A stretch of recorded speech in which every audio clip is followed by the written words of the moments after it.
What is up? Welcome to Monday's Hangxiety for Week 5. This is Club Fantasy's weekly reaction show. And Week 5 was an interesting one. Did you pick the right backup running backs? Because a lot of them scored touchdowns this week. Did you pick the right ones? Let's get into it.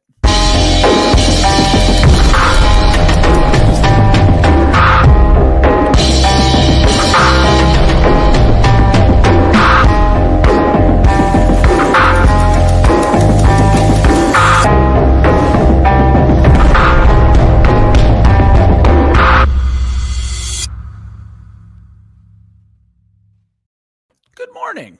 Welcome to Monday's Hangxiety, Club Fantasy's weekly reaction show. I am your host, Ryan Weiss, because Gator J is out this week.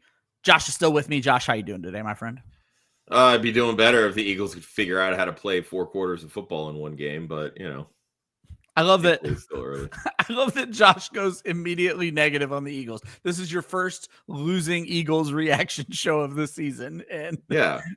Fuck the Birds, right? You know, exactly. Fire Kevin Patullo. No, it's you know, it is what it is. It's a game obviously we should have won, but you know, that's all part. That is the theme of this show. Yeah. The Hangxiety. It's getting out your frustrations and venting. So damn it, I'm gonna vent.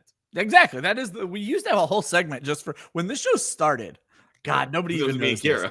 I was saying, when nobody even knows this. When this show started, I was the host, and it was Josh and our good friend Kira Wojtrowski, also an Eagles fan. And the whole opening segment was just them talking about the Eagles. Like that was the opening of the show. And how far we've come. That's not even a segment anymore.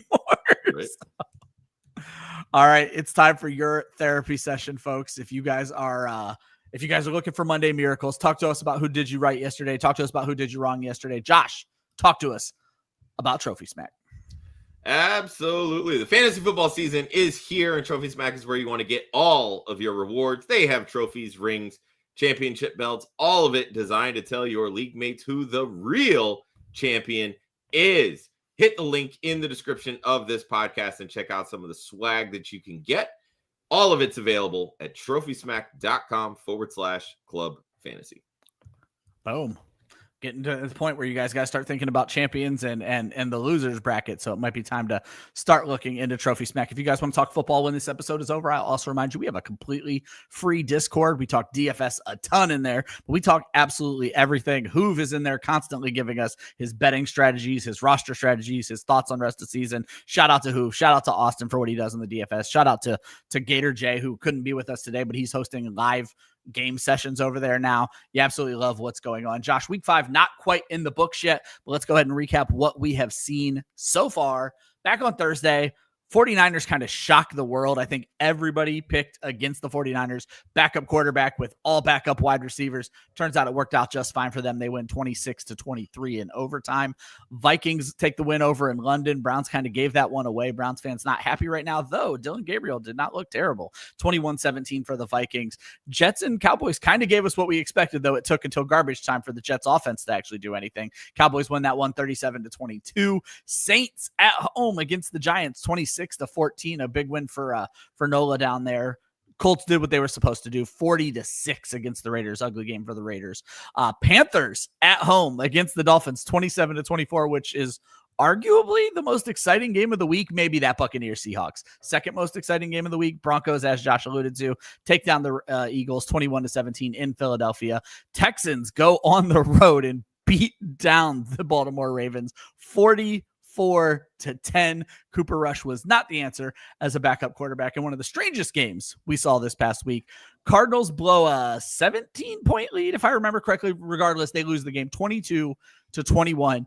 And I saw a wonderful graphic that showed a Cardinals player about to walk into the end zone before the forced fumble that was taken back for the Titans, and said the Cardinals were up 21-6 at that point and lost this game 21-22 while the guy was about to walk into the end zone. Speaking of walking into the end zone, we saw a lot of that in the Buccaneers Seahawks game, 38-35 out there in Seattle. Baker Mayfield did not matter, as Josh pointed out numerous times. Did not matter that he was hurt. He went in there and slung the ball. They did really, really well. Lions 37, Bengals 24. A little bit of garbage time scoring there saved the Bengals and saved Jamar Chase. Commanders 27, Chargers 10. Not looking good for the Los Angeles Chargers right now. Ugly Sunday night game with the Patriots coming out on top 23-20. And as I mentioned, week 5, not quite over yet. We got Chiefs traveling to Jacksonville for the Monday night game this week. But Josh, there wasn't, normally we have to debate who's going to be the thumbnail. There was absolutely, do we have audience questions, Josh? I'm sorry. I'm too caught up. I mean, not really questions. There's just, Yeah, let's get the audience involved here. Morning, Millie. Won his matchup without a starting tight end. Josh, I actually had to make some decisions like that in my leagues this week. I skipped kicker in a couple of leagues because I didn't want to cut people who were on bye weeks and injuries. I paid attention until the 4:00 games where I would have cut a bye week player to go get a kicker if I thought it was going to be close, but it all worked out well for me. Yeah, I had there was one league where I had Juwan Johnson and Tyler Warren, and somebody else in my league had George Kittle on IR, and their other starting tight end was Tucker Kraft, who was on a bye. Yeah. So I'm like, you know what? I'll trade you Tyler Warren for Tucker Kraft. I think it's a pretty fair trade. You get a starter for the week. I get a solid backup for when Taysom Hill usurps everything that Juwan Johnson's doing right now. There you go. Kind of saw this week. So I think it works out in the long run. Yeah. So now I'm kind of regretting trading Tyler Warren, who leads all tight ends in receiving yards right now. And I keep saying this about Tyler Warren. He's the only tight end who's playing quarterback. Like it's wild. And running back. And running back. Yeah. Josh, Emeka Egbuka is Himothy. I saw a tweet today that said, no matter how much you reached for him, it was great value. It was not high enough. Yeah. Yeah. No, it was funny because we debated all off season about, was his ADP too high? And I know I was very much on I think it's too high train. Not high enough. Not high enough. Completely. And again, it wasn't because I didn't like Egbuka. I have him in plenty. We thought he was stuck on the dime. We just thought he was stuck. Yeah, 100%. And he is absolutely, he's taken over that wide receiver 1 role. I saw a tweet this morning. I think it was from the Underdog Fantasy account. Through 5 career games, he has the 3rd highest PPR points scored ever. Wow. Through 5 career games. Like, what? Dude is absolutely balling. Him and Baker. Yeah. Simpatico. Just awesome. Caesar needs the Monday miracle of Brenton Strange outscoring or not outscore. Okay, I was about to pour water on this terribly, but now I feel great for you. I don't see Brenton Strange outscoring Travis Etienne today. No, not at all. Not at all. And then Caesar said Dak and Baker are dogs with all their offensive line injuries. It has been wild. I'll tell you what's working in Dak's favor. Playing the putrid New York Jets this week because they just can't get anything going. They're the first team in NFL history to start a season 0-5 and not have a single takeaway. After all their that, defense is doing nothing. They have a head coach who is a defensive coordinator. And that is the most baffling part of this. 5 first-round picks on defense, I think. So bad in New York right now. So bad. Definitely wild. Josh, but like I said, as I was alluding to when I was about to skip the audience interaction, normally we have some debate on who is the man of the hour, the player of the week. But when a running back scores 3 touchdowns, I think that gets him there. Even if another running back went for 200 yards, more on that later. Josh, talk to me a little bit about Jonathan Taylor. Yeah, honestly, we could have had Emeka Egbuka on the thumbnail, right? It would have made perfect sense. But Jonathan Taylor, honestly, when you look at the stat line and just take the touchdowns out of the equation, this is the most pedestrian version of Jonathan Taylor you will ever see. Less than 4 yards a carry, 17 carries, 66 yards, did contribute 3 for 20 in the receiving game on 4 targets. But dude scores not 1, not 2, but 3 touchdowns in the Colts rout of the Raiders.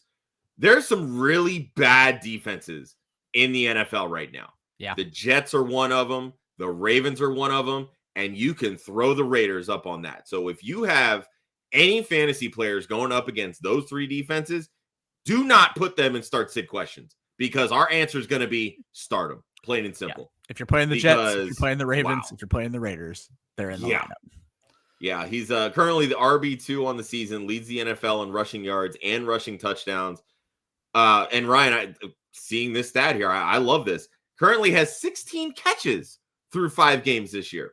He had 18 all of last year and is currently on pace for a career high of 54 receptions, his career high being 40. Yeah. This is the Jonathan Taylor that we all wanted. knew was possible when he was drafted. They just never wanted to throw him the football. Now we're seeing the full scope of Jonathan Taylor and what he is capable of. Who knew that Daniel Jones would be the one that would get him to this point? We've talked about this before, and we've always had our arguments back and forth. Not really arguments. We've always had some conversation about this. Watching Jonathan Taylor yesterday, and you pointed out it wasn't a great game, but watching him run the ball with the aggressiveness with which he runs, it's hard to argue. We always used to say it was Nick Chubb.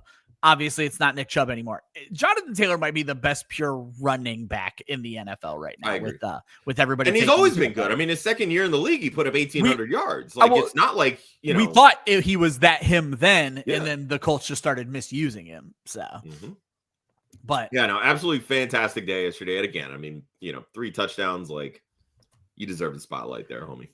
And we all agree on that. But I do have to throw an honorable mention because hilariously, Josh, I did the show sheet this morning.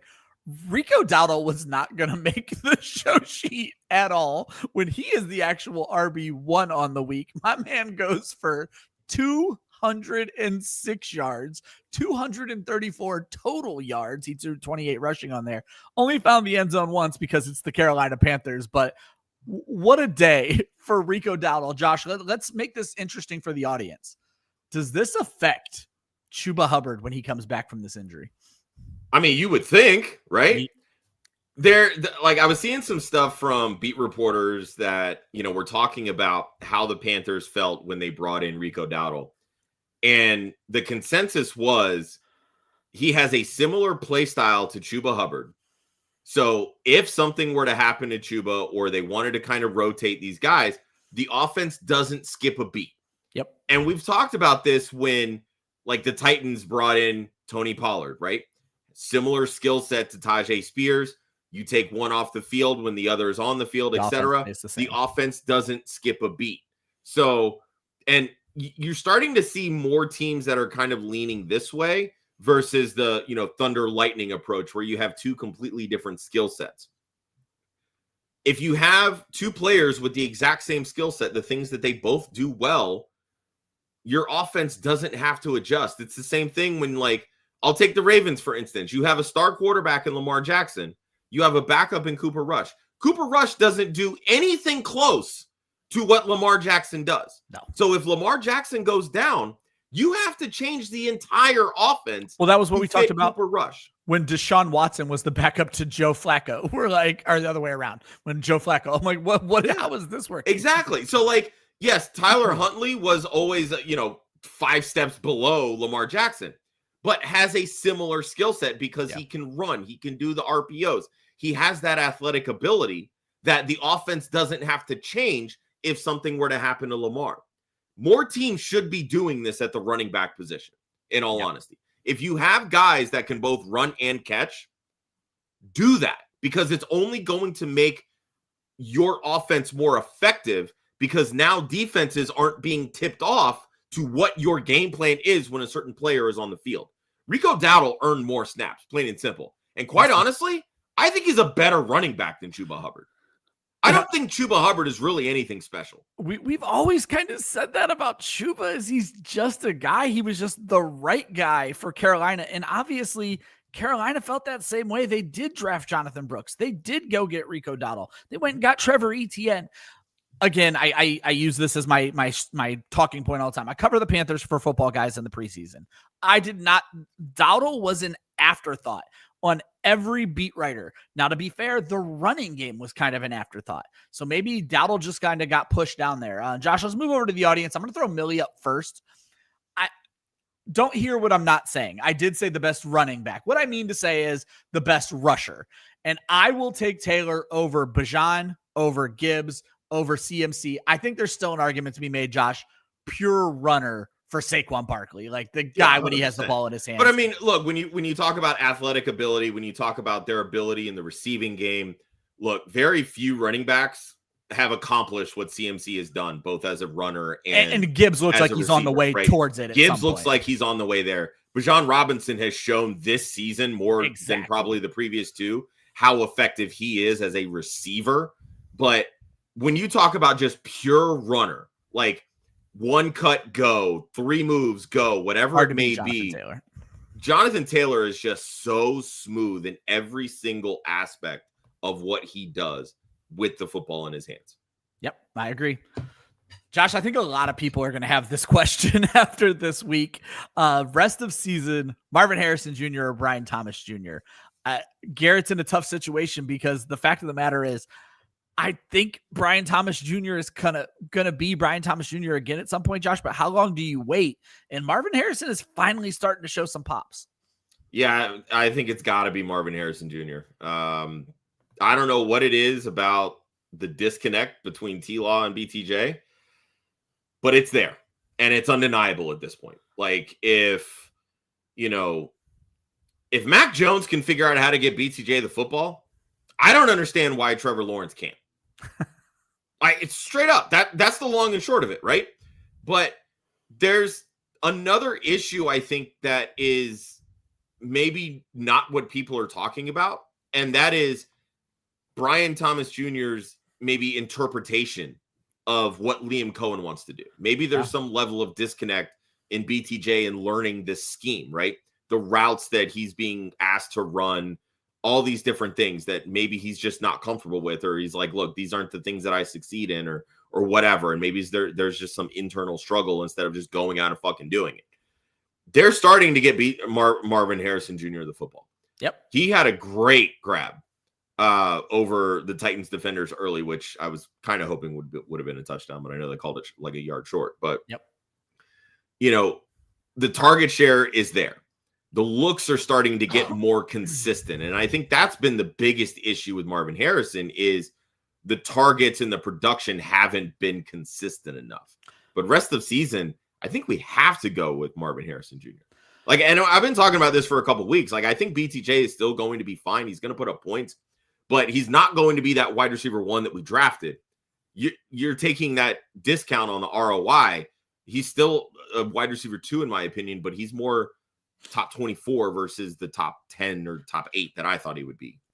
And you kind of hit the one point I wanted to make sure people were aware of on Marvin Harrison, and that was he was an inch away from a touchdown this week in a so much better week than what he had. He's the wide receiver 23 on the week right now. I think if you give him that touchdown, that's 6 more points. That bumps him up to the wide receiver 11 on the week. And it's just such a better week that was on the cards for Marvin Harrison. Brian Thomas Jr., Josh pointed it out, it's too hard to call right now. I guess, Josh, it comes down to this for the gut feeling part of it.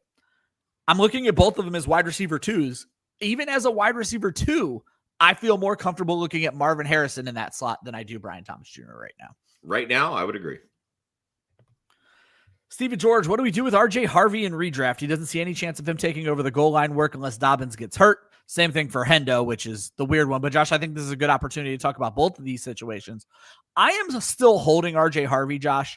I am getting less optimistic in redraft by the day. And if there's a great player out there that you can include RJ Harvey to pull a trade off for, I'm not going to cut RJ Harvey unless somebody great's on waivers. But I'm getting less optimistic by the day. J.K. Dobbins looks like he's doing the same thing he did in Los Angeles. But remember, he got hurt. Yeah, and that's really what it is, right? I mean, there's much to be desired about Philly's run defense. It's very hit or miss. Some days it's great, some days it's not. RJ Harvey, he's got the speed. He's the change of pace guy, right? That was always going to be his role in this offense. We just hoped that he would get a little bit more volume, and that just hasn't been the case yet. I always felt that he was going to be more of a long-term play anyway. Yeah. Simply because this is kind of what Dobbins does. He starts hot, starts to wear down, and then some injury creeps up. I don't ever like to bank on injury, but I have zero issue banking on a steady decline because history says that that's coming, right? So that's where I agree that Harvey is a hold. If there's somebody that maybe is of the same mindset, I want to get me some Harvey for later and stash him kind of thing, and you can add him to maybe improve on a different piece, by all means, because really right now, Harvey's not helping you. He's just clogging up the end of your roster because you don't feel comfortable dropping a backup running back who, if something were to happen, is probably a top 15 option. I have people offering me future picks for him. It's a keeper league. I drafted him on the back end of the first round. It's a 3 keeper league. So technically I drafted him in the 4th round, if you will. Planning for the future. Yeah. Now people are offering me 3rd and 4th round picks for him. I'm like, I'm not going to sell that low on him yet. Like, I'd rather just let him clog my roster, but it is, I have no intentions of starting him. Thankfully, I'm in a spot where I don't need to start him. So, but now Josh, the Hendo side of it, I was gonna say the second half of this question needs to be addressed because it's literally all we talked about in the pre-show. So. Yeah, that's literally, what we were talking about pre-show is like, how bad is Travion Henderson if he can't see the field after all of the turnovers that the other 2 running backs are causing this football team? Yeah. Because the amount of fumbles right now that Ramondre Stevenson has, any other head coach would be on the verge of cutting him. And that they're giving him goal line work. I mean, honestly, fumble proof. That's about it. But again, my joke at the beginning of the show, Ramondre Stevenson is fumbling his way into more work. Yeah. Because that's really what's happening. It's like they're punishing Henderson because he missed 1 pass block, which when you look at his college tape, like, he was great at it. Yeah. So maybe he's not picking up the offenses quickly, which is fine. That's 100% understandable. We see that with rookies, regardless of the position. And I just don't get why they're not saying, all right, we can use you more in this like pass catching role, because even that isn't prevalent at this point. So there's so much working against Henderson right now that, again, much like Harvey, he's clogging the end of your roster, but you know how much talent he has that it's just like, I don't want to be the dumbass that cuts him and then somebody else picks him up right before he explodes. Yeah. That's really what it boils down to. Yeah, it's certainly interesting. Index of Sus is going in on the chat, just basically saying, should we be asking more about why he was a split with Quinshon Judkins? Here's the thing. Quinshon Judkins looks damn good. I'm not going to fault anybody for losing time to Quinshon Judkins. Like, it's not about losing time, but like when you look at Quinshon Judkins' tape at Ohio State, his Ole Miss tape looked better. Yeah, because he was a feature back. Splitting carries was not his game. Guess what? In Cleveland, he's not splitting carries. And look how good he looks.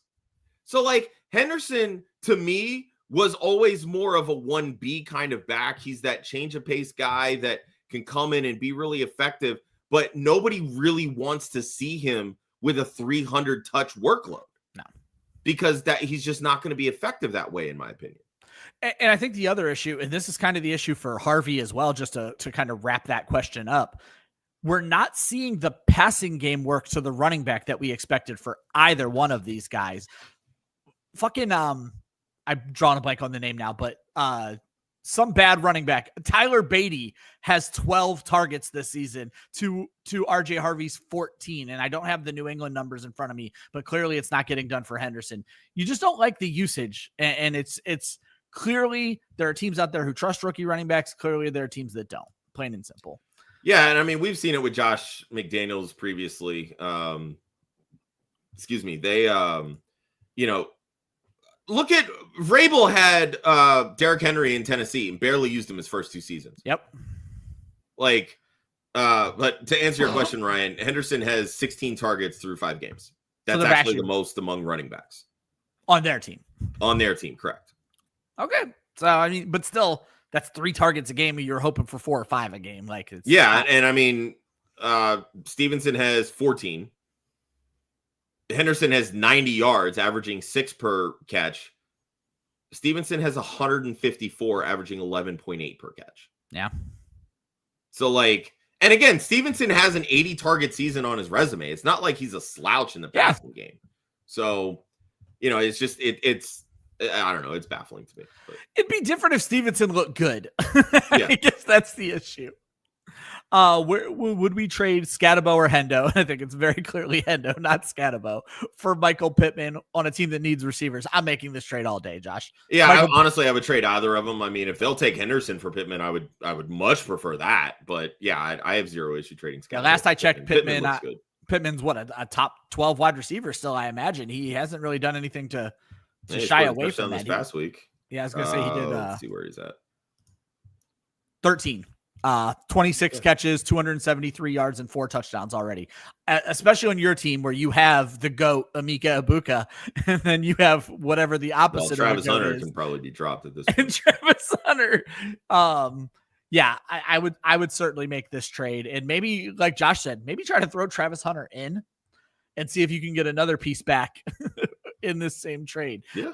If that person is interested at all in Travis Hunter, because not many other people would be. Josh Steven wants to know your take on the Eagles game. He said he feels like they lost this week because they didn't run enough. Yeah, I think the narrative that's been going around is that Nick Sirianni is listening too much to the outside noise in the media, and is trying to make sure that everybody knows that they do in fact know how to throw the football. But the long and short of it is our offensive line is not playing to the elite level that they have been in years past. Their guard position is transitioning, obviously losing Mekhi Becton. They're bringing in, Tyler Steen to kind of take that spot. Landon Dickerson has been playing hurt. He got hurt in the preseason. He hasn't missed games. So as a result, he's not getting an opportunity to rest and get healthy. Lane Johnson has been hobbled. He's been, he's left at least one game early, I think 2 early. So, they're just not, it's not the same offensive line, long and short. That affects the running game, right? But if you're not calling running plays, that's the biggest issue. They had 1 rush attempt in the second half, and they had a 17-3 halftime lead. For a team that prides itself on running and controlling the clock, that's the complete opposite of what that is. Kevin Patullo is a dumbass. And I've said this repeatedly. This season is starting to take shape the same way that 2023 did. Yeah. We started 10-1 that season and finished 10-7 and got bounced in the first round of the playoffs. So that is what this season is shaping up to. I don't know how we fix the offensive issues, but it's just not working right now. Straight up. He said AJ Brown's putting pressure on Sirianni.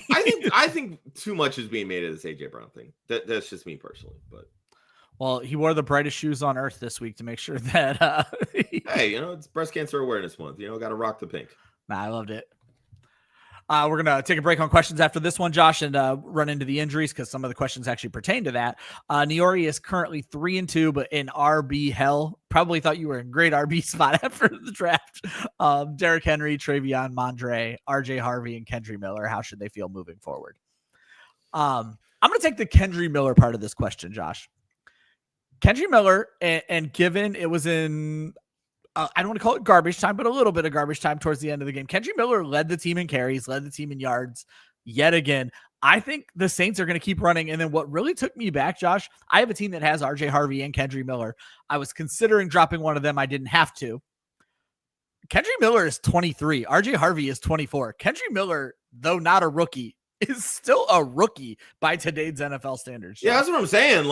He's in his 3rd season and he's 23. That's kind of, there's still a lot for him to learn. He was hurt a lot the first 2 years. And then, Dennis Allen being a douche and just kind of putting Kendry Miller in the doghouse. He's a very effective runner. And he's starting to show that sort of complementary role to Alvin Kamara. As long as he stays healthy, he's going to start getting more run. Yeah. And again, the Saints got their first win. They're 1-4 now. How many wins do we really think they're going to have? There should be a strong chance that in the next 3 weeks, they look to consider trading Alvin Kamara. Exactly. And what does that do? That opens up way more room for Kendry Miller to actually show, hey, I can be a lead back. I can be a feature back, not only in this offense, but in the NFL. RJ Harvey doesn't have that path unless J.K. Dobbins gets hurt. Yeah, and there are some interesting teams out there that could certainly use running back help, and so you got to figure the phone's going to start ringing at some point. Josh, let's move on to the injuries, the unnecessary shot of Rumpelmans. It actually wasn't that bad this week, and that's something we haven't been able to say for the last 3 weeks. There's one very concerning injury on this list. Kyler Murray missed a play or two with a foot injury. Normally, I don't even include guys on the list when it's a play or two, but he was asked about the foot injury at the end of the game, and he responded, "We'll see." And I don't like that. I'll save the worst for last. Carson Wentz injured his non-throwing shoulder, did come back into the game. He's probably close to losing his job anyway, and this injury could be the thing that gives them an excuse to get JJ McCarthy back on the field, though they do have the bye week now. Antonio Gibson did go down with the knee injury. He did leave the game. I don't know how serious it is. I didn't have a chance to see that yet, but maybe that gets Hendo on the field more. And then someone in the chat, I have your comment start, said, I learned that Darius Slayton sucked. Darius Slayton did not look awful for what he is, but Josh, he did pull a hamstring. I want to throw that out there. But the one I think we all need to be concerned about, because why does this keep happening? Omarion Hampton goes down with an ankle injury and was seen in a walking boot on his left ankle after the game, per local reporters. Obviously, that would be devastating for the teams that thought they found a diamond in the rough. Yeah, go and get your Kamani Vidal shares on waivers, apparently. You know, I don't know whether he is going to be used more for, you know, like pass game work because they were down and he had a higher snap share than Hassan Haskins. But yeah, losing Omarion Hampton definitely sucks. He had a clear path to everything in front of him with Najee Harris going down. And yeah, it just boils down to why can't fantasy managers have nice things? Yeah, I like that. And then Index throws Vidal Sassoon at us. So I like that a lot. That's a team name change right there. It is. And Josh, I don't think we need to spend a lot of time on any of the other injuries. So we'll just jump back into the comments because there were plenty of them. And it was Solomon who was actually the next comment that made me want to jump to injuries here. Darius Slayton does not suck. And Darius Slayton had like a 27-yard catch in this game. It was probably the play where he pulled his damn hamstring. So again, I'm not like bought in on Darius. If the guy pulled his hamstring for his route tree, he's fucked, plain and simple. Yeah, that's true. I mean, look, the long and short of it is Darius Slayton's not a starter. So by that logic, sure, he quote sucks, but he's a backup because they have Malik Neighbors, right? Yeah. That's really what it boils down to. So, you know, he's a trusted veteran. He's somebody that's going to see plenty of time, obviously pending the hamstring issue, but this was the rookie's first start on the road. Everything pointed towards this being a great opportunity because the Saints defense is pretty ass. But then you realize Jackson Dart's a rookie. He's going to have these sort of ups and downs in his early season career. We saw it last year with Drake May. We've seen it with a plethora of other rookie quarterbacks. So I wouldn't go so far as saying that Darius Slayton sucks. He's just a waiver wire ad that is going to have ups and downs. I started him in 3 leagues this week because I'm a big Darius Slayton guy and I have some really deep leagues. Obviously, it did not play out this week, and then the hamstring makes things more complicated. The new favorite defense of the Club Fantasy airwaves, the Jacksonville Jaguars defense and special teams. Matty Random looking for some Monday Night Miracles, Josh. He has the Jags versus Kelsey and then Worthy versus ETN. These are two separate leagues. I think Jags versus Kelsey, he's probably not in a terrible spot. Kelsey hasn't done much of anything, so... Yeah, I think the Jags defense can very easily outscore just Kelsey. You know, you're probably looking at 8 to 10 points for Kelsey, if that. The Worthy for ETN, that could be interesting. All I know is I need Worthy to stay under 30 points, and I survived my guillotine league this week. So there you go.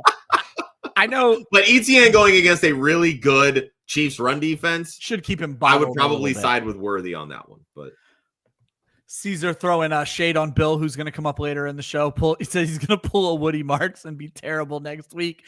Josh, I think we're seeing Bill come into his own a little bit. I'm not expecting 2 touchdowns every week, but I do think he is working towards taking over that committee. Yeah, it's starting to seem that way. Just looking at the snap share, looking at the production from McNichols and Chris Rodriguez, it kind of feels that, you know, they just needed, you know, a few weeks to kind of get him up and going, like get the offense under his belt, let him feel a little bit comfortable, you know, and the Chargers have a really good run defense, and he was able to put up over 100 yards and 2 touchdowns. So, like there's a lot that plays into, hey, you've earned more snaps now, buddy. Like, I think we're going to start seeing, Bill sort of take that next step. Josh, these questions are always tough, but Indesh just us answers, what should we be looking to offer to acquire Jordan Addison? Because right now, Jordan Addison, statistic-wise, doesn't look great, but he has certainly looked good in his first 2 games. Yeah, I mean, he's been pretty heavily involved. He's caught a touchdown, I believe, in both of them. Yeah, I guess let me clarify what I was trying to say there. If you look at his overall season ranking, if you're he's only played 2 games. Because he's only played 2 games, so he's worth the buy. It's just, what are you offering to get him? Yeah, I mean, if you wanted to package him with a running back to try to improve at wide receiver, sure. I mean, in redraft leagues, I rarely trade, wide receiver for wide receiver. So, I'd probably be looking at a running back to try to acquire. Yeah. I mean, if I'm looking at, I would say an RB2 is. Yeah, that's kind of where quality. I say, because Addison, the biggest concern with Addison is what's Addison going to look like with JJ McCarthy? Because right now you have Wentz, and Wentz has looked demonstrably better than JJ McCarthy. So, yep. Yeah. I mean, if I could get like Cam Scatabo plus, I would try for that. Depending on the league and your league mates, I mean, try to sell the fact that Bucky Irving's RB14 right now, try to, get in on that. Well, I think he wants to buy. I think he wants to buy Addison. Oh, okay. Now we're talking a very different conversation. The opposite. Exactly. Yeah. What's his points per game? I'm just curious. I don't have that. I was going to start looking at the RB2s. He's wide receiver 14 in points per game at 15.2. So there you go. Might be time you would probably have to give up a quality running back to get. I was going to say maybe shop. I don't like doing. Maybe shop Chuba Hubbard if nobody realized what just happened. Yeah, he's looking to move Addison for something. Okay. Oh, okay. I misunderstood the question then. Yeah. So yeah, I would shoot for an RB2. Like if I could get a Quinshon Judkins, if I could get a Travis Etienne, those would be guys that I would be trying to acquire for dealing away Jordan Addison. Yeah.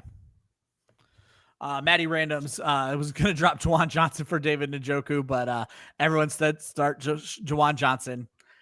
Here's the thing. I had a lot of people ask me about the Tyreek Hill thing, or excuse me, Taysom Hill thing as well. I don't think Taysom Hill killed Juwan Johnson necessarily. I think it was a bad game for him.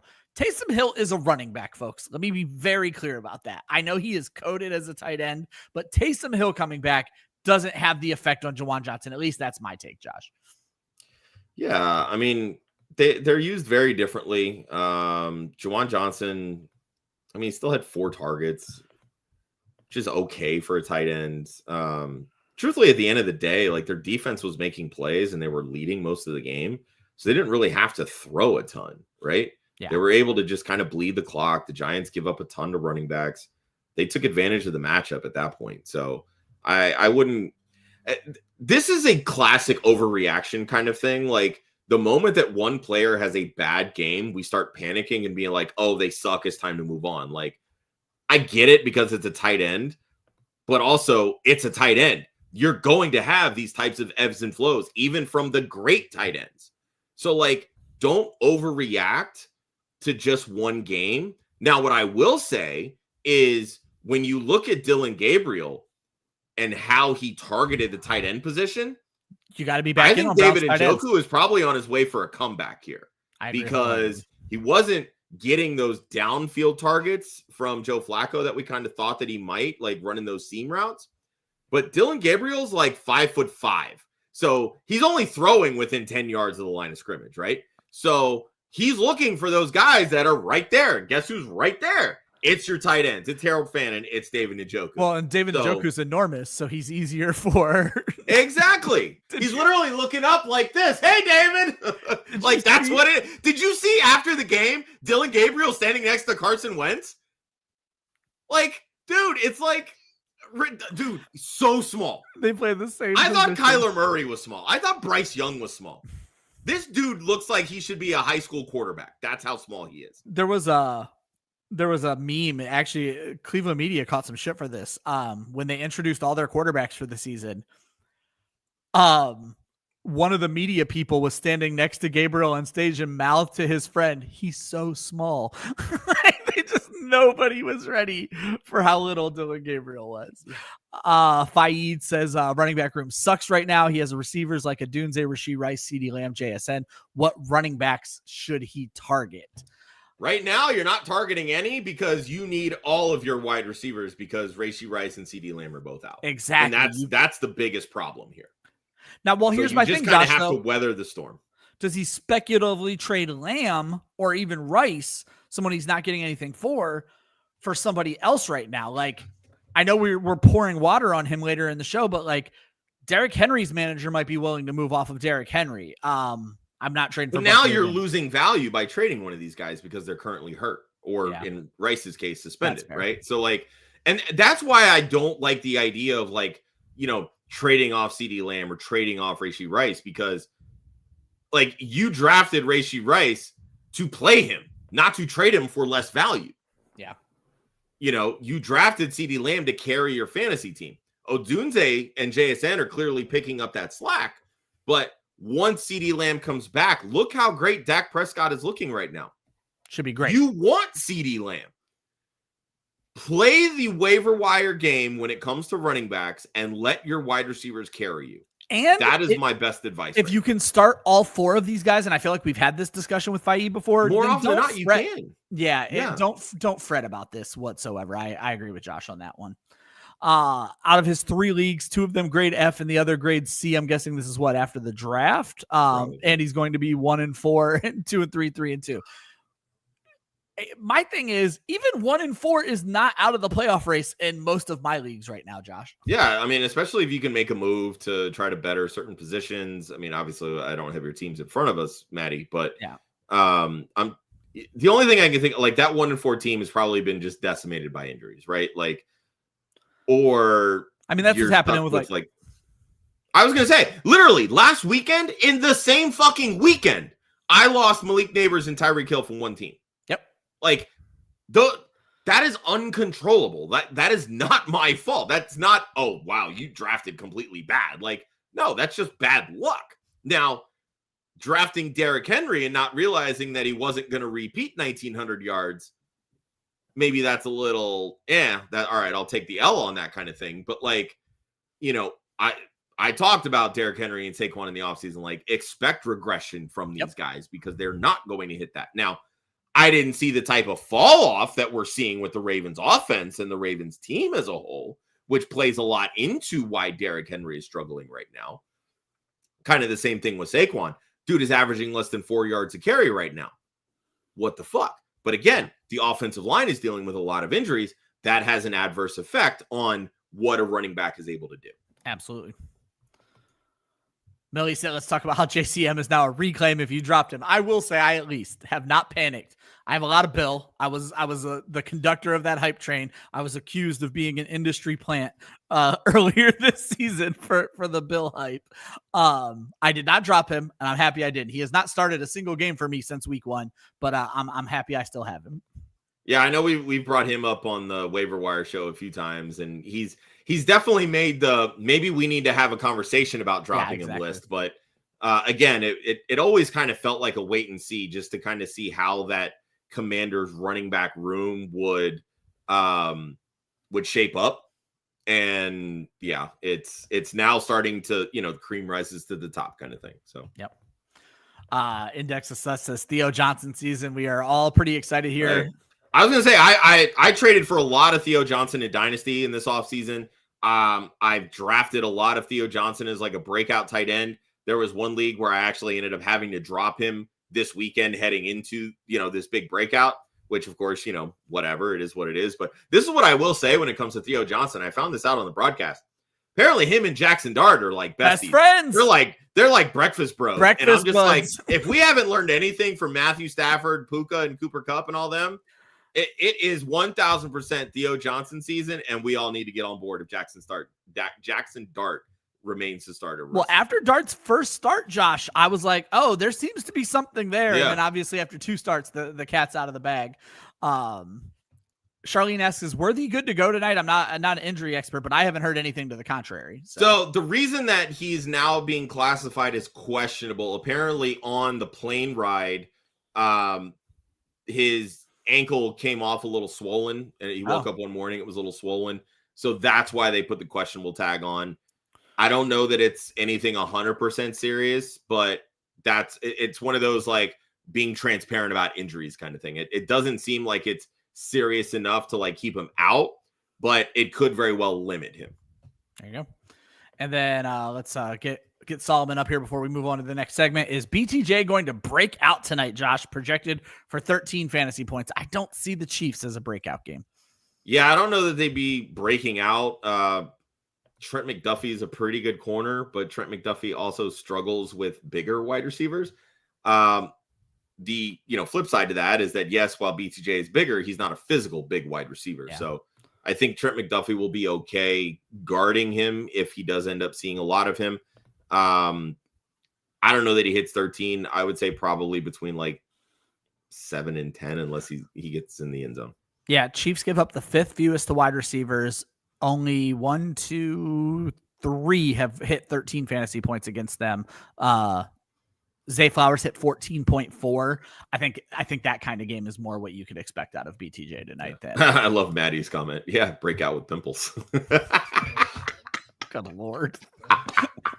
We move on to the hangover. I love our audience. The disappointments from week 5. Josh, I'll give you the list, and then we have some players to talk about. So there were quite a few disappointments coming out of week 5. James Cook from that boring Sunday night game. Quentin Johnston, the only Chargers wide receiver. Seems like there's going to be an odd man out every week. Jacoby Myers. I told Austin on this week's DFS show, every time I start Myers, he duds. I started Myers in DFS. He dudded. Chris Godwin did not have the big improvement we had hoped for. As everyone has pointed out, Woody Marks right back down to earth, as was Amari DiMercado. Not a great week for waiver wire running backs. Hunter Henry wasn't great. Jerry Jeudy's never great. We talked about Travian Henderson. Juwan Johnson let everybody down. Sean Tucker was not the waiver wire pickup you thought he was going to be. Rashad Bateman, I think a goose egg this week. Drake May did not look great with just 200 yards and no touchdowns. And then Geno Smith is turning the ball over at a clip that if he had any real competition, Josh, Geno Smith's job would be on the line right now, but he has no competition. But there is a player that you wanted to talk about who had a bit of a pedestrian game in what was thought to be a everybody goes off kind of game. Yeah, I mean, this is the Bengals defense. Why isn't everybody going off? Jameson Williams has really been struggling this season. Heading into last season, Dan Campbell talked up how much they wanted to get Jameson Williams involved. Got him involved, had a 1,000-yard season, continued to talk him up this season. And Dan Campbell has given me no reason not to believe the coach speak. So I said, you know what? Fuck it. I am all in on Jameson Williams this season. He has 21 targets through 5 games. 21. Yeah. Yesterday, Sunday, against the Bengals, Jared Goff targeted the wide receiver position 11 times. Yikes. 9 of them went to Amon-Ra St. Brown. One of them went to Isaac Tesla, who caught a touchdown on that one target. Jameson Williams had 1 target for 1 catch for 9 yards. In 5 games this season, Jameson Williams has he's played 5 games this season. In 4 of those games, he has less than 7 fantasy points. In 4 of those games, he has 5 or fewer targets. And his lone game with more than that, he had 8 in week 4. He had all of 2 catches. They paid him top-end wide receiver money to run wind sprints. Yeah. That's what they're doing. I mentioned that this offense would, quote, take a step back, but that Amon-Ra St. Brown and Gibbs would be fine. The offense really has not taken a step back, but there are pieces of this offense which 100% have taken a step back. It seems like what we saw. It's a pass funnel offense right now. It's funneling to Amon-Ra, Jahmyr Gibbs. Well, and I was going to say, and it seems like what we thought was going to happen last year is happening this year. Laporta is more important than JMO, and Laporta doesn't need a ton of targets to be a relevant fantasy tight end, whereas JMO he just needs touchdowns. Yeah, exactly. Whereas JMO does to be a relevant fantasy wide receiver. Yep. Josh, we have to talk about Derrick Henry. I went through the past couple of show sheets to see if he had come up, and obviously he came up in your panic or chill the fuck out last week. But I do think it's time to worry about Derrick Henry. Derrick Henry, someone in the chat brought up that they're one of the people looking to move his ass. He's the RB23 right now. What concerns me, Josh, is where the points are coming from. The volume is mediocre. The production isn't bad. 5 yards per carry. He's not catching any fucking balls, but that wasn't necessarily a surprise. 40% of his fantasy points are coming from touchdowns. 4 touchdowns on the season. But this is the part that has me supremely concerned. He is averaging 11 fantasy points per game. Again, not awful. RB23. He only has 1 game out of 5, Josh, where he has scored 11 fantasy points. That was week 1. Every game since that has been carried points per game wise by week 1. If he doesn't find the end zone, he's worthless. And I truly mean that in fantasy right now. If he doesn't score a touchdown, he's worthless. And this offense and this defense doesn't look like it's going to put them in a position where they can lean on Derrick Henry anytime soon. Yeah, and I mentioned this last week, and I know I've brought it up in other shows. If the Ravens are going to continue to trail, Derrick Henry's not going to be on the field much because they don't utilize him in passing down situations. Again, literally what I was just talking about earlier in the show with Chuba Hubbard, Rico Dowdle, they recognize similar traits between those two guys. So if one comes off the field for the other, they can still run the same offense and you're not tipping your hand. When Derrick Henry's on the field, you're tipping your hand. You're probably running the football, or at least running it a good 80% of the time. If you're passing the football and Derrick Henry's on the field or not on the field, if Derrick Henry's not on the field, more than likely you're passing the football because you're not going to trust Justice Hill to carry a big load and run those through the middle of the defense, right? So you become a very predictable offense. And it hurts even more when Lamar Jackson's out because Cooper Rush is not good. Exactly. And we saw that this week. And, again, it's a very good defense. Houston statistically is the number 1 defense in the NFL. So, but again, you're sitting at 1-4. You're probably not going to be in a lot of favorable situations, which is going to limit Derrick Henry's upside because, like you said, 40% of his fantasy points are coming off touchdowns. So if you're trailing, you're not in short yardage situations. You're not in the red zone where you have an opportunity to give him the touchdowns. Yeah. Maddie Random has both of our disappointments on his roster. But I will say, Josh, even with this Derrick Henry, I wouldn't trade him for T. Higgins. No, I don't know that I would either. I think T. Higgins is actually in a worse situation. Yeah. That's kind of where I stand as well. Josh, let's attack these questions a little bit as we talk about some of these disappointments. Jeff Rogers is down 17 points with Mahomes and Worthy left, looking for that Monday night miracle. Which Kansas City should he replace Worthy with, Juju or Hollywood? I assume this is if Worthy is not good to go. I think Worthy will be fine, but honestly, I think logic says Tyquan Thornton if Worthy's out. Well, I'm going to assume. Do you think they're all just sitting on waivers, or do you think he has Juju and Hollywood on his bench? I would hope. No offense, Jeff. I would hope you don't have Juju and Hollywood rostered if you have Worthy rostered. I mean, if I had to choose between these two, I would pick Hollywood, but my choice would be Tyquan Thornton. Yeah, Thornton seems to play that role. We talked about this because when Worthy came back, Thornton still found the end zone, but it was late. Went away. It was garbage time or whatever. So, yep. Niori, what should we do with Derrick? Oh, we just talked about this with Derrick Henry. Right now, Josh put this best about trading the injured guys. I think Derrick Henry, if you're looking, is a second piece to upgrade on another trade, but you can't just trade Derrick Henry right now. He's not worth anything. Yeah, like nobody is going to look at Derrick Henry and say, yeah, I want me a piece of that. Yeah. Like that's the 6 at the bar. Like that's what Derrick Henry is right now. And you're just hoping for a slump buster. Like it's not a thing at all. Charlene said she started DeMercado in a league you guys are in together. Chubb went off on her bench. Josh, I can't confirm this. I got to go back and watch the tape. I read an article that said DeMercado didn't play in the first quarter. I think he did. There was the play action pass where if you watch the game, they were moving from right to left. They did a play action, and I watched a player my God, from Tennessee, tackled the running back on the play action. And then I watched him throw all of his body weight down on that player. I thought it was DeMercado, and I think that took him out of the game. Now, obviously, he busted a long run later in the game, which gave him a few fantasy points. But the fact of the matter is this, injury or not, DeMercado is on borrowed time, Josh. When I told you I was trying to choose between RJ Harvey or Kendry Miller to cut, after one half, I said, nope, I'm cutting DeMercado tomorrow. So it didn't matter. Yeah, so we had this question on Saturday. Somebody was asking about, Michael Carter or DeMercado, and I was very vocal. I'm not starting Michael Carter.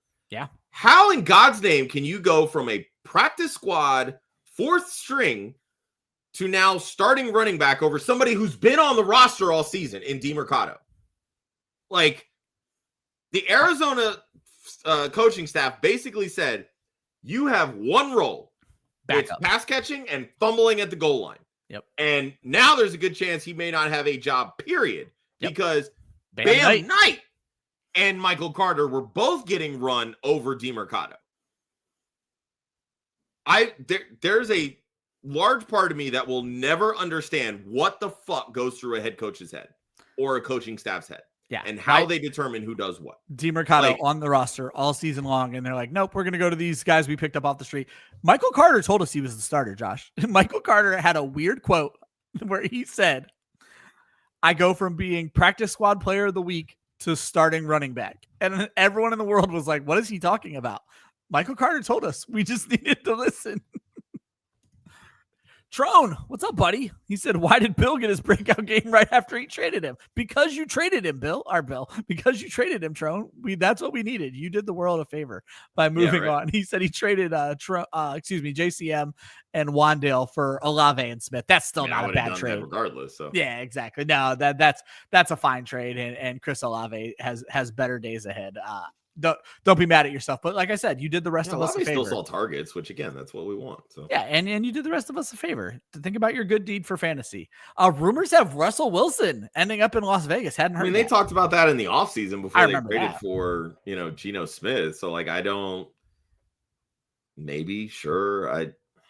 at this point, it can't get any worse for the Raiders. And Solomon says it's like the home improvement reunion, and exactly, they all looked old and terrible, like Russ and Pete Carroll. There you go. For anybody that doesn't get that reference, Shifting Gears is a show on ABC with Tim Allen, and in their debut episode for season 2, they had a home improvement cast reunion. So, there you go. Quincy 5-0. Josh, I said there this. You go, baby. Love it. I said this when he came in last week, bragging. I do not have an undefeated team. Guess what? I was going to say I don't think I do either. I have. I think there was one that I lost this week that took me down to 4-1. I'd have to go through and check, but I don't think I have a single 5-0. So kudos, buddy. Nice job, Quincy. He said, "What the fuck's going on with Jacoby Myers? Please trade Geno or bench him." It's all Ryan's fault because he keeps starting him in DFS. Exactly. So I do a weekly DFS show, and Austin loves Jacoby Myers as his cash play, just safe 10 points. And I said, every time I start him, I don't get that safe 10 points. And guess what, guys? I started him this week. I let myself be talked into it. So much like Trone did everyone a favor by trading Bill, I doomed everybody by starting Jacoby Myers. My bad, y'all. Just like when I pick people for 2 touchdowns. They fucking suck. By the way, I actually put a bet on Javonte Williams 2 touchdowns this week, and I hit it. So boom. Maybe I need to start making that Josh pick. is the new 2 touchdown guy because I am fucking awful. I do have 1 right this season, but that's it. Actually, do I? I don't even know if that was probably a lie. Would you trade Olave and Cup for Rashee Rice? I wouldn't, Josh. I have not seen enough out of this Kansas City offense that I'm willing to move off of Chris Olave. Chris Olave is doing what we want Rashee Rice to do. Yeah, that's fair. I would look at it as if I can unload Cooper Kupp and actually get something for him, I'd do it. But I don't know that I'm kind of with you. I don't know that Rice is really an upgrade over Olave. I kind of think they're really the same. Just one is played and we've seen it this season. The other we haven't. So that's kind of how I would put it. Yeah, I think that's fair. Josh, let's do a segment. We'll come back to the questions. I will remind you guys, if you like what you're seeing, hit that like button. If you want to see it again next week, hit that subscribe button. If you were listening on Spotify or Apple, hit that follow button. We appreciate each and every one of you. We do this show for you. If you're dropping questions in the chat, you probably know this already. We answer every single question, every show. We go live every Monday and Tuesday at 11 a.m., every Wednesday at 9 p.m. Thursday, we go live at 7 o'clock or 7:30. When's Sneaky Flex, Josh? 6:45 on Thursdays. 6:45 on Thursdays. We have another Women of Fantasy show. Is it Tuesday night? I am blanking. It's Tuesday night. Tuesday night right? at 10 p.m. Yep. I'm sorry. I'm blanking. We still have DFS shows. We do a start-sit show every Saturday. There's every reason you guys should be following us, especially over on YouTube, so you get the notifications. And we have the Discord. If we're not live, we'll be able to talk to you guys on Discord and walk you through everything. Josh will drop the link to that in the chat. Right now, we move on to the shot of espresso. These are the good performances this week that got the juices flowing. We are happy about these performances. I'll give the honorable mentions first, then Josh and I will talk about the guys we want to highlight. Dak and Sam Darnold both tossed 4 touchdowns. Rico Dowdle, as I mentioned, couldn't make the top of the show, so I had to include him here, 200 yards. Javonte Williams, as Josh points out, Rashad White finds the end zone. David Montgomery, 1 rushing, 1 passing touchdown. Emeka Ibuka might be the best receiver in the NFL, though Jackson Smith and Jigba is going to give him a run there. Stephon Diggs with a 10-catch performance. Jalen Waddle stepping up with Tyreek Hill out. Rashid Shaheed with a long touchdown. Jake Ferguson, AJ Barner, Theo Johnson, all tight ends who dropped 2 touchdowns this week, Josh. But you have a much maligned player, someone who has been on my drop list every week of this season that finally had a good week. Yeah, I'll give some love to CJ Stroud. His QB1, 244 yards, 4 passing touchdowns, and then had 1 rush for 30 yards. So I wanted to highlight Stroud specifically because this offense has started really rough this season. I talked all off season about how, the blueprint for this offense was the Rams. It's the same thing that, happened when Zach Robinson went from the LA Rams to the Falcons. We saw seeds planted of that. Obviously, it's not going to be a carbon copy because not everybody has a Cooper Kupp or a Puka Nacua. But there was going to be a way that Nico Collins was going to ultimately see more volume and kind of start to blend into that role. The first few games of the season, this team did not have Christian Kirk. That is a veteran wide receiver who knows how to get open. They were relying on a lot of very young players and clearly a very Swiss cheese offensive line. But sometimes what cures a struggling offense is playing not 1, but 2 absolutely shitty defenses. As mentioned, 4 TD passes this week, routing the Ravens, getting revenge on their week 17 drubbing from last year. And despite that porous line, like Stroud is finding the playmakers. Christian Kirk was involved. Nico Collins scores a touchdown.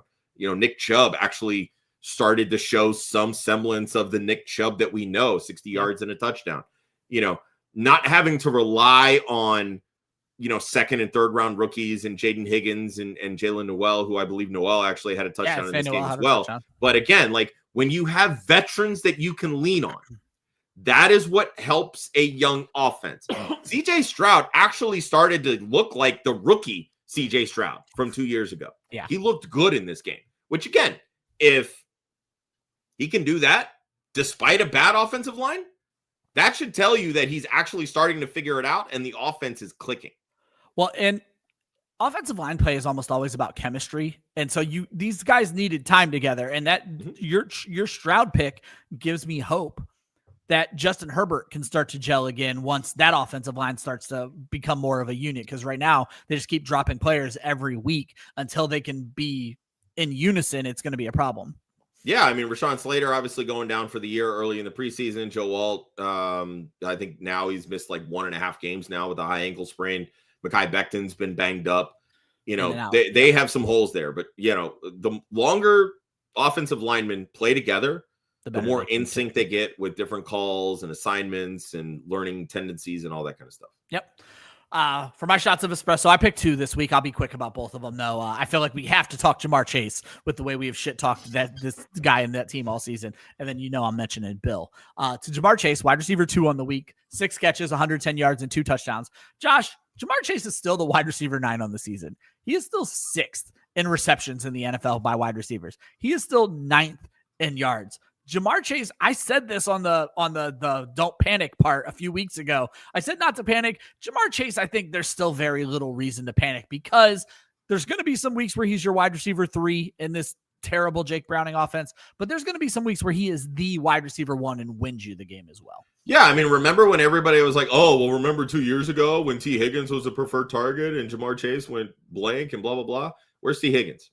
Yeah. Follow the money. They paid the motherfucker $41 million a year. Jamar Chase is getting the goddamn football. Exactly. And then Bill, just real quick, RB5 this week, 111 yards, 2 touchdowns, but also added 2 catches for 39 yards receiving.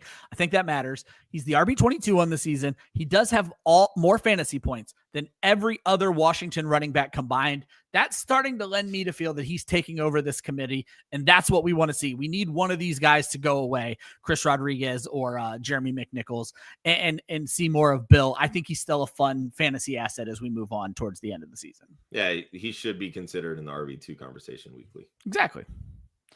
Trone says there was a video where Jonathan Gannon kind of like was a little pissed at Amari DiMercato. Oh, yeah, he went like in on him. Like you could see the built-in frustration, like banging his chest. And and someone brought up, I think it looked reminiscent of like a, Pop Warner head coach, like laying into a fucking 8-year-old.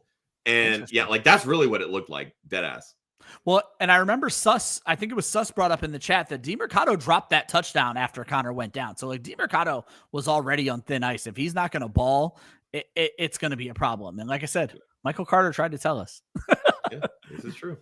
Steve O's channel, would you trade Sutton and Swift for JSN as quickly as I could? I would. Yeah. If you're getting JSN, do not give the person a chance to say no.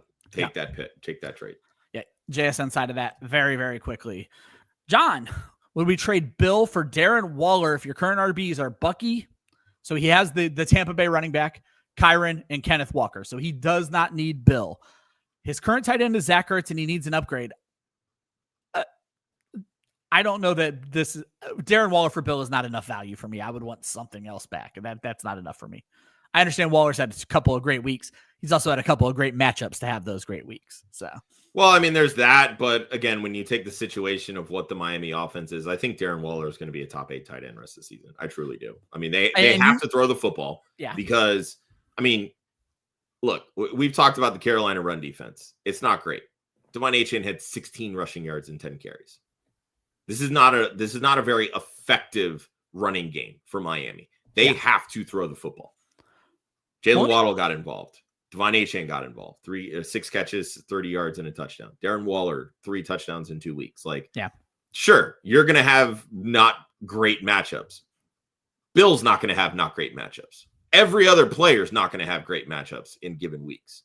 Well, let me throw this at you, Josh. You mentioned top 8 for the rest of the season. Obviously, there's Bowers and there's McBride. There's Jake Ferguson, who belongs in that conversation now. Do you think that Bowers is going to have a better rest of the season than Darren Waller right now? Can you confidently say that?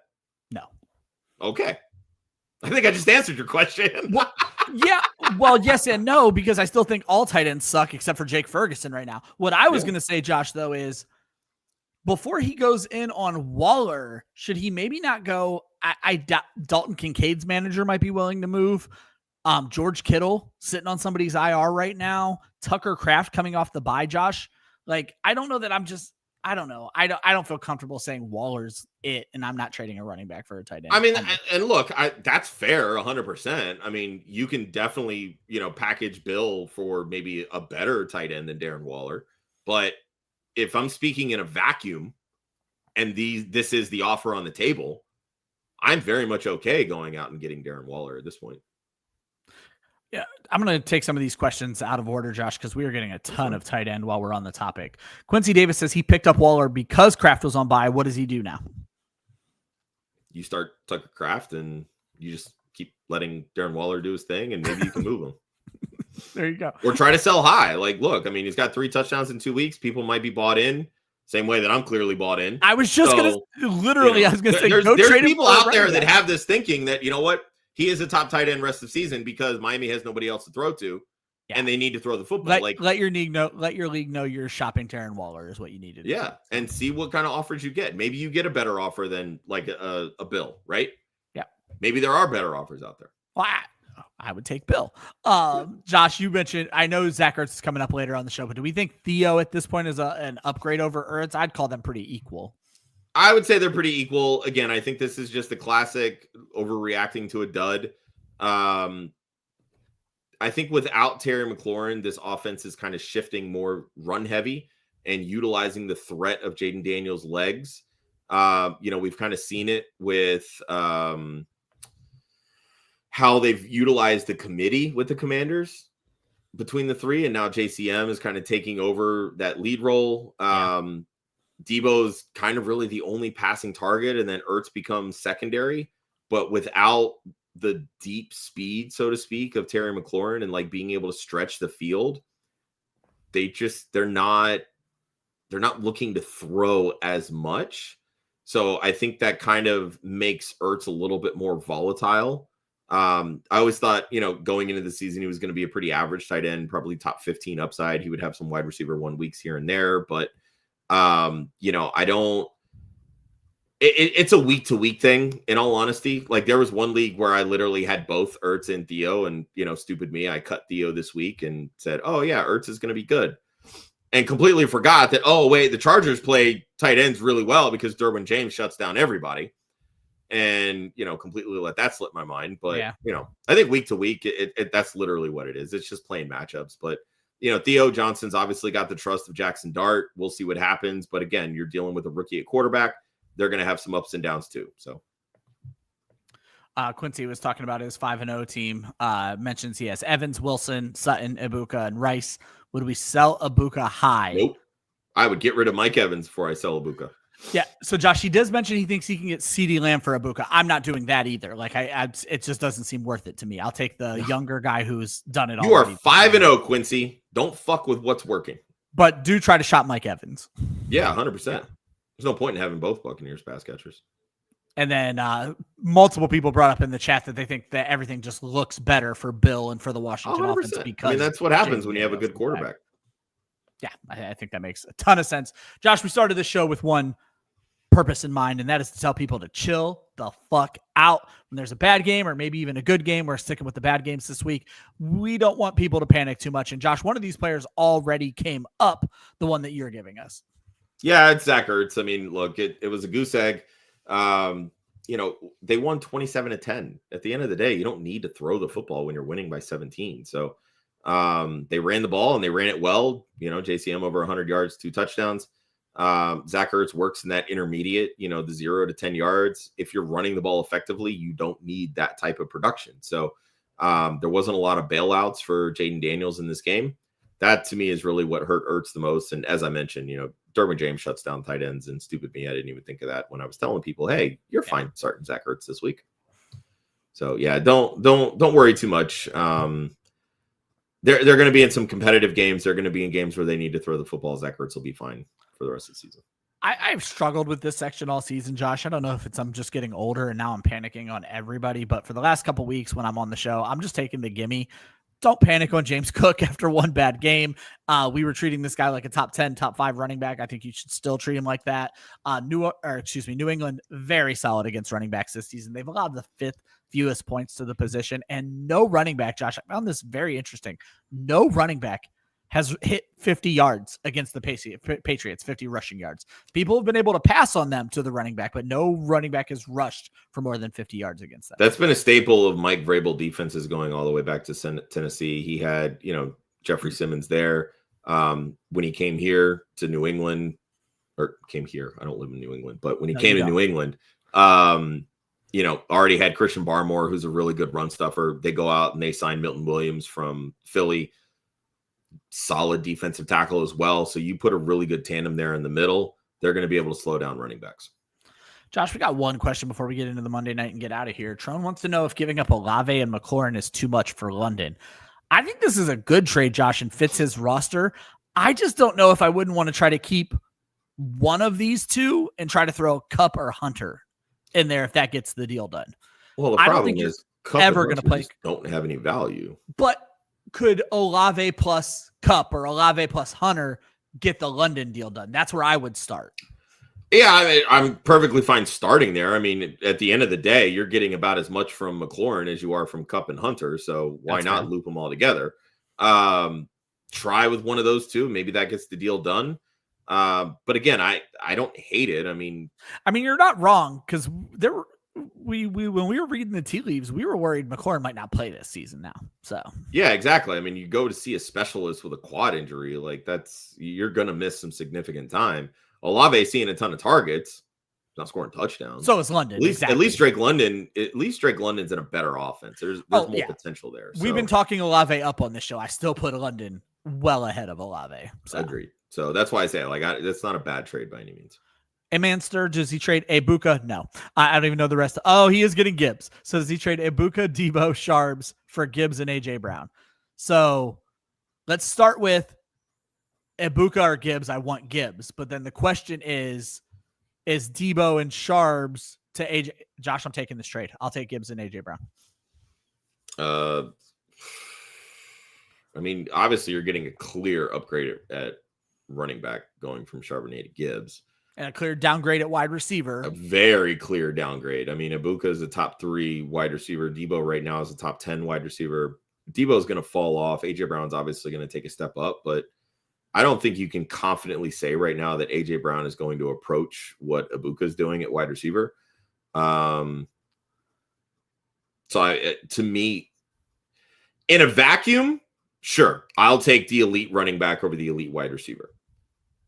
But when a trade like this is that close, I want to know roster construction, right? Yeah, there's a lot. Like, I want to know, what do I have 2 really good running backs already? And if that's the case, I'm probably going to keep Ibuka. Now, if I have all right, they chime in running backs, CMC, K9 plus Gibbs if they make this trade.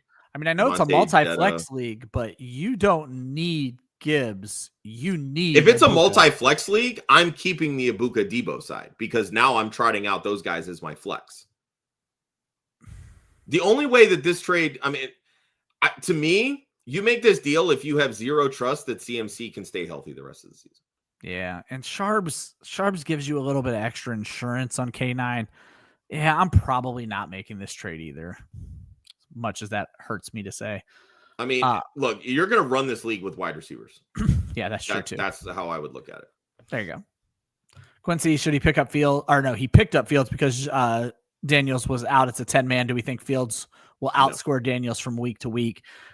I'm never going to be. I don't think I'm ever going to give anyone the advice, Josh, to start Justin Fields over Jaden Daniels. No, I mean, look, even for as bad as Fields was, he was still QB5, right?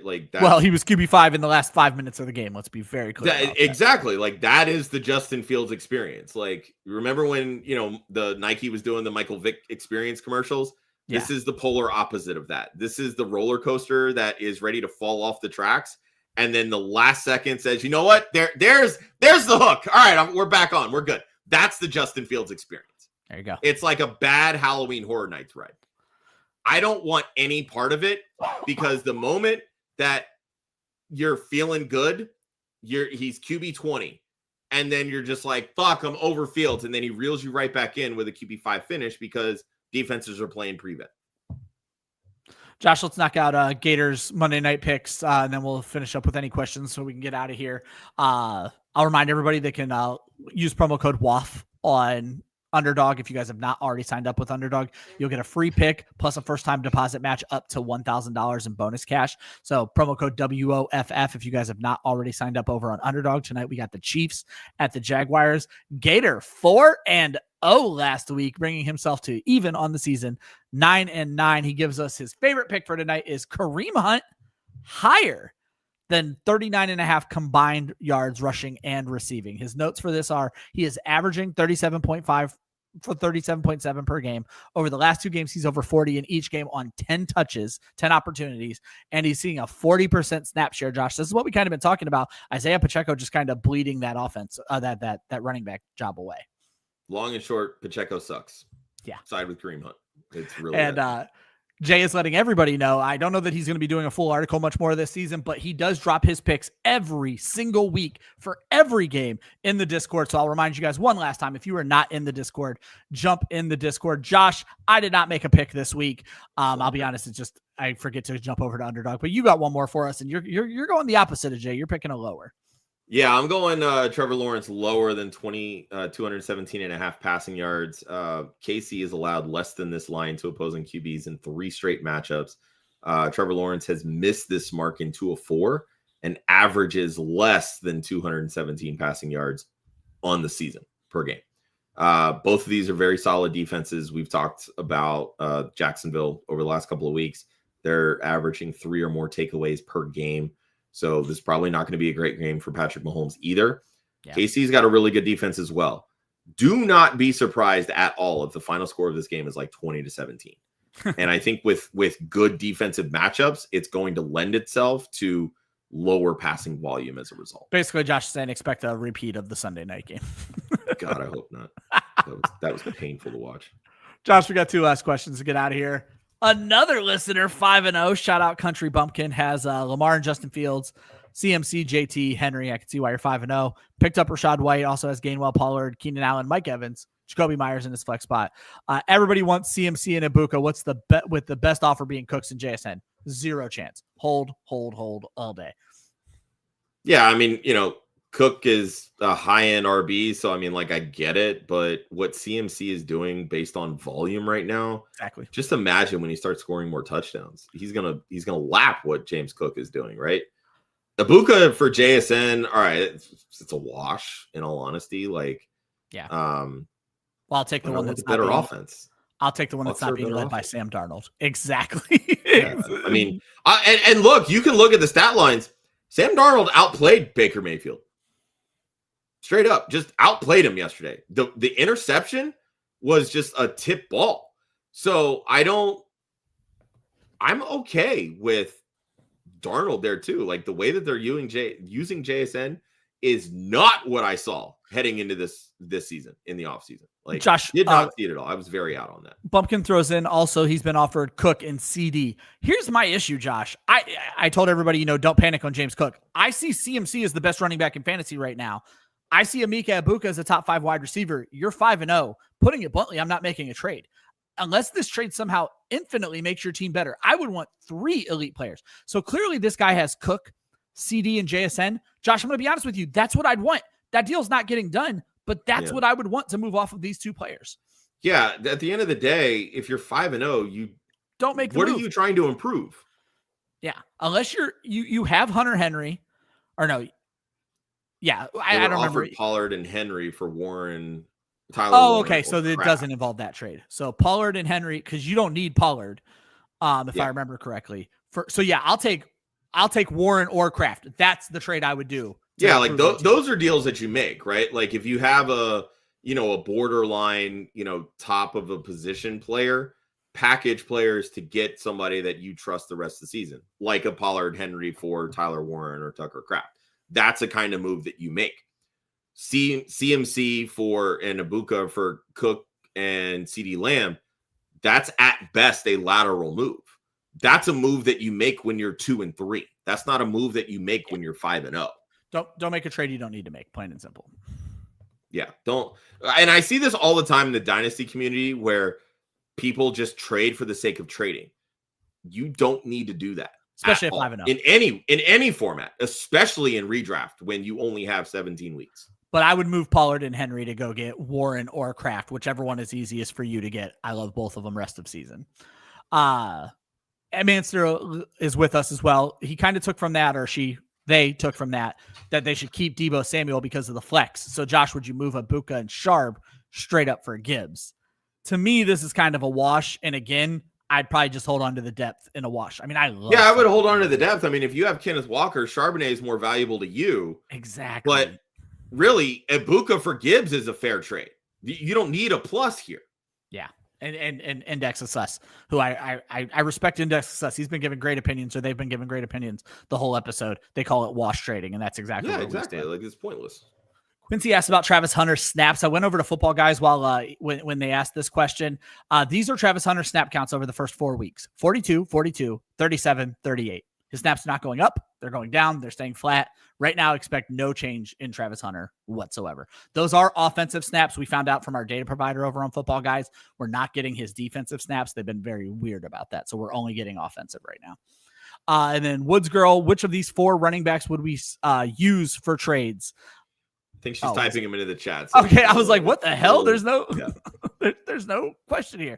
All right, Woods Girl, I'm waiting on you. You're my last person here before we get out of here. So what's the chat? Or what's the players? We need some players here. We got something. We got to finish this out, Woods Girl. All right, I'm giving you 15 seconds here until it hits 124. The show's already running way too damn long. Glad to help you, Manster. We do this every week. I feel like you're a new name. Every Monday we get on from 11 to 12:30 just to bitch about the previous week. Tomorrow we'll be on from 11 to 12:30 to talk waivers, and then we start talking the following week. So week 6, Wednesday night at 9 p.m. We have another couple of shows in between those, but you will see these two faces on all of those shows. But we have so many great shows. I can never remember Sam's co-host. It's Tate. Derek Tate. Yep. Derek Tate. I promise you, and this is not an insult. I mean, he goes by Tate. So yeah, well, Tate McRae keeps popping into my head, and definitely not Tate McRae, the pop star. But Sam and Derek Tate go on. I almost said it again. Derek Tate go on at 10 o'clock or 10:30, I believe, on Tuesdays. So 10 p.m. Tuesday night. We go live a lot. The next time we'll be live is 24 hours from now for the Waiver Wire show. But we got some running backs from Woods Girl. Josh, of this group, who are we looking to trade? Achane, Genty, Kyron, and Brees. To me, they're all up for trade, but I would want something good back on all of them. You're starting to see Kyron kind of bleed a few carries to Corum here and there, but that didn't happen this week. Brees Hall feels very safe for these next 4 weeks. So, yeah, honestly, if you're sitting at 1 and 4, everybody's up for trade. Yeah. You can't sit here and say, oh, so-and-so is untouchable. No, if somebody is going to net you depth to help, you know, whether it's a slight downgrade at one position and upgrade at another, those are the types of moves that you ultimately need to make. Don't be afraid to trade any of them. Like I'm fine trading Achane, who I absolutely love this season. I'm fine trading Genty, who is starting to see true workhorse value and usage as the wide receiver 1. Kieran Williams, touchdown monster per usual. Fine trading him on a high. Brees Hall obviously is stuck on a very bad team, but he's producing. He's just not scoring a ton of touchdowns. So he's probably not going to net you what any of these other 3 will, but fine, trade him. So be it. Like, yeah, it's not the end of the world. Brees right now for these next 4 weeks is very valuable, and you need wins in these next 4 weeks. So Brees might be the one that I'm holding on to because you got to win these next 4 games. Yeah. So I'm probably shopping, and I'm the biggest Kieran Williams guy on the planet. I'm probably shopping Kieran from this. Yeah, I mean, he's coming off the best game. Let's be honest. I mean, that's true too. Yep. So use that to try to benefit yourself in the long run. Hunter Henry and Tet for, I'm going to guess this is Saquon and Darren Waller. Oh, who do you think Walker. It is? I think it's Kenneth Walker. Because it says Derrick Henry. I'm thinking I went Hunter Henry, and so I was trying to make it work tight ends. Henry and Tet for Saquon and Kenneth Walker. Go get the running backs. Yeah, the 2 running back side of this for sure. Yeah, I'm fine with that. I mean, Henry for Saquon feels like a wash at this point, but I'd still favor Saquon.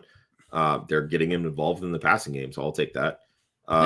T-Mac and Walker, kind of a wash. I mean, one's on a unproductive offense. The other one is stuck in a useless timeshare. So there you go. All right, guys, that wraps up Monday's Hangxiety. Again, we will be back live tomorrow morning at 11 o'clock for waivers. And that's it. That's my outro this week. For Josh, I'm Ryan. We appreciate you guys tuning in. Hit like, hit subscribe, hit follow if you're over on Apple or Spotify. We appreciate you guys. We'll see you tomorrow.